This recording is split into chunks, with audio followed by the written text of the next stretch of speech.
187 Rock Hill Drive, Merridanville, Alabama is located in the Merridanville Heights subdivision.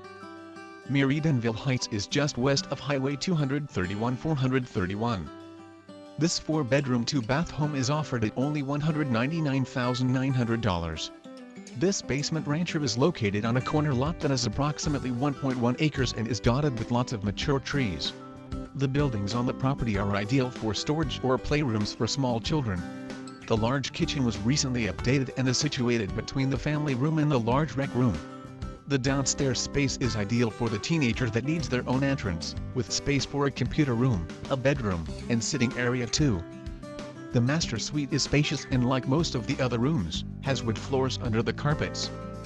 Large corner lot, 4 bedrooms, basement, teen suite, and fenced backyard. This home has something for everyone in the family.